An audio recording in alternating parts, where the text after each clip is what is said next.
Ito na ang ating indoor planting, ang ating na DIY. Yung mga lata na pininturahan ko before at pininturahan ko dun sa CR na shelves, is nilipat ko muna dun para patungan po nila. So, meron po tayong San Francisco at snake plant, money plant, bamboo, at yung isa hindi ko po alam, mag-comments po kayo down below kung ano itong nirigalo po sa akin nung namatay po si Mami. Ayan, ito yung nirigalo nila sa akin. Kung nasa 3 years plus na, magpo 4 years plus na ang halaman po na yan since namatay po si Mami. At mayroon pang kasama na ganito siya. So, tatlo sila na may dalawang nawala na ganito. So, kaya ako nagtanim ulit po dyan, yung nawala na nirigalo sa akin. So, tatlo yon na 3 to 4 years, magpo 4 years na nirigalo sa akin ng aking Mami, guys. So, ayan, guys. At this area, ito na yung mga beans po natin. Itatanim natin bukas. Ito tatakpan natin mamaya yan. At yung onion, sana mag-survive po siya. Ayan, guys. At may mga onion pa ako dyan na tinanim na papatubuin po natin. Ayan. So, nalibang po ang aking sarili. Ayan, mayroon pa dito na dilig na, no? Ayan, guys. So, lagong-lago to. Soon, bibili ako ng ganyang kalaki na paso para dito sa San Francisco po natin. Kasi medyo maliit, crowded po siya. At medyo tumatangkad na po siya. Ayan, guys. So, very, very soon, pag nagkapera tayo ulit, bibili tayo ng isang ganito at isang ganito na snake plant. Para dalawa silang partner. Ayan, guys. Ang aking munting pinagkakaabalahan. Ayan. Bili lang po tayo ng alaman pag may excess money tayo at kung saan tayo affordable budget na makakamura. Ayan. Thank you, Ate Rose, Ate Rosas. Ayan. So, hanggang dito na lamang, guys. Ito na ang ating indoor planting, ang ating na DIY. Yung mga lata na pininturahan ko before at pininturahan ko dun sa CR na shelves, is nilipat ko muna dun para patungan po nila. So, meron po tayong San Francisco at snake plant, money plant, bamboo, at yung isa hindi ko po alam, mag-comments po kayo down below kung ano itong nirigalo po sa akin nung namatay po si Mami. Ayan, ito yung nirigalo nila sa akin. Kung nasa 3 years plus na, magpo 4 years plus na ang halaman po na yan since namatay po si Mami. At mayroon pang kasama na ganito siya. So, tatlo sila na may dalawang nawala na ganito. So, kaya ako nagtanim ulit po dyan, yung nawala na nirigalo sa akin. So, tatlo yon na 3 to 4 years, magpo 4 years na nirigalo sa akin ng aking Mami, guys. So, ayan, guys. At this area, ito na yung mga beans po natin. Itatanim natin bukas. Ito tatakpan natin mamaya yan. At yung onion, sana mag-survive po siya. Ayan, guys. At may mga onion pa ako dyan na tinanim na papatubuin po natin. Ayan. So, nalibang po ang aking sarili. Ayan, mayroon pa dito na dilig na, no? Ayan, guys. So, lagong-lago to. Soon, bibili ako ng ganyang kalaki na paso para dito sa San Francisco po natin. Kasi medyo maliit, crowded po siya. At medyo tumatangkad na po siya. Ayan, guys. So, very, very soon, pag nagkapera tayo ulit, bibili tayo ng isang ganito at isang ganito na snake plant. Para dalawa silang partner. Ayan, guys. Ang aking munting pinagkakaabalahan. Ayan. Bili lang po tayo ng alaman pag may excess money tayo at kung saan tayo affordable budget na makakamura. Ayan. Thank you, Ate Rose, Ate Rosas. Ayan. So, hanggang dito na lamang, guys. Everyone, ito na ang ating mini garden, indoor garden. This area is ang ating vegetables at ito na yung binabad ko last night na munggo. Ayan, na bang beans. Ayan, guys. So, nilagay ko po siya dyan at marami po yan, guys. Ito pa siya. Ayan. Kailangan, ba't tinatakpan natin? Kasi kailangan nito ng madilim na na place. Ayan, guys. So, mayroon din dito sa kabila. Ayan ang ating mang beans na abangan po natin ang susunod na pag-harvest po natin. Ayan. Tinatakpan ko para maging malinis po siya. So, ayan na po ang ating style ng ating indoor garden. At abangan din po natin ang pagtubo ng ating mga onion at bean sprout, guys. Ayan, guys. So, napakaganda ang ating DIY.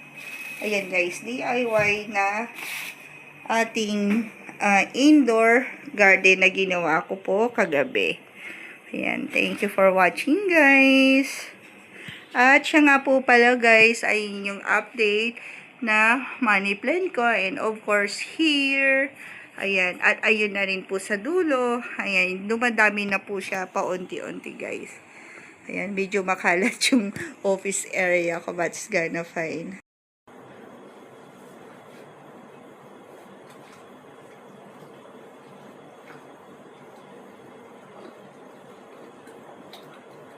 Magdidinig lang po tayo para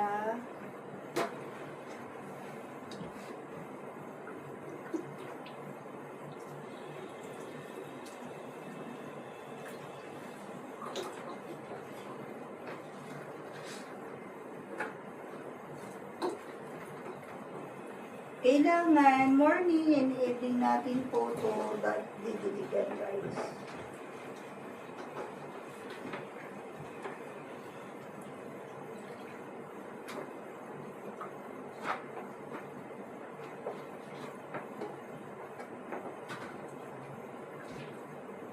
Yan. So, wala na po. At, yan na. So, yan ang ating may share po ngayon sa ating update. This is the second day na tinanim ko na, first day na tinanim ko po yung bean sprout. So, abangan nyo po ang ating part 3. Ayan, guys. Ayan, guys, ang ating mini garden dito sa ating indoor garden. Sa outdoor garden, pag taglamig na po kasi sobrang natuyot ang aking santan at ang ating gumamila po doon. So, natuyot po siya. So, ito muna ang aking indoor garden na pinagkakaabalahan. At very, very soon, at andito po yung area. This area is the mungo beans. Ayan, guys. So, ito po yung ating mungo beans na ibinabad for planting for tomorrow. Within 24 hours natin yan ibababad, guys. So, ayan. At andito na rin po yung onion. This area is the onion and mungo beans, bean sprout. Okay, guys. So, this area, mga halaman, at dyan po muna sila nilagay, guys. But very soon, pag nagtanim po tayo ng mung beans, no, ng sprout, dito ko siya ilalagay lahat ng munggo natin. Ayan. At ililipat naman po natin dito. Ang gulo, no? Hindi. This area is munggo beans pag okay na siya. So, itong area na to. At hahanapin natin siya ng paglalagyan, guys. Itong snake plant natin. Kasi gusto ko po, guys, naka-organize. Gusto ko vegetables dito and plant po doon. So, but it's gonna fine for time being. At yan na po ang ating mini garden, indoor garden, guys, na ating pinagkakaabalahan po. Ayan! So, hanggang dito na lamang, guys, ang ating, ayan, ang ating indoor planting po. Ayan. At yung aking isusunod ay abangan nyo ang upcoming video. Ang i-read natin ang ating kitchen, ang Lucky Kitchen. At aayusin po natin dahil mga may dumating na mga gamit po. Ayan, guys. So, magtatapon tayo ng ibang gamit.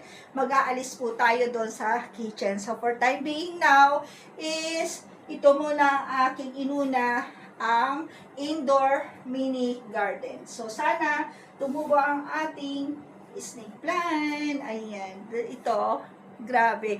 Mula nung nag-alaga ako nito, totoo talaga yon is talagang sunod-sunod ang biyaya. Pero, gawan po natin ng action, being a hardworking. Ayan. So, pag nai-stress po ang inyong lola, is wala akong ginawa kundi mag-planting, plantita, plantito. Ayan, guys. So, andito na rin yung kay mami na 4 years na. Ayan, pagtabihin na lang po natin siya. Ayan.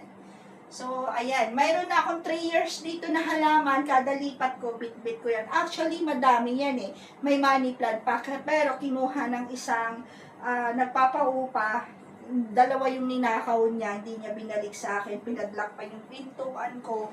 that time, nawala yon. So, it's okay. Sana swertihin sila sa ginagawa nilang ganon. But anyway, ayan, may hugot no? So, thank you guys. Ayan, nakita nyo sa upcoming video, tingnan natin ang paglago ng ating mini garden, guys. Alam ko, inaabangan nyo na po yan. Matagal na ang mang beans natin. Okay? So, thank you for watching again, guys. And, please, what do you call this? Please comment lang po kayo down below. Ayan, para hindi po ako nakayuko. Ayan, please comments down below lang po, guys. Mga super tipid budget bills. Ang ating magic word ay fight. Work. Fight. Ayan. No bashing, of course, no bashing. Okay, guys? So, thank you for watching. And please bell the notification bell, subscribe my YouTube channel, and watch for my upcoming video, guys. I love you. Oh, magic word, God is good all the time. I love you all, guys, and God bless. Bye! Sana nasiyahan po kayo sa aking mini garden indoor. Bye! So, ito na nga mga mamis, ang ating bean sprout na tinanim. Didiligan na po natin yan, guys.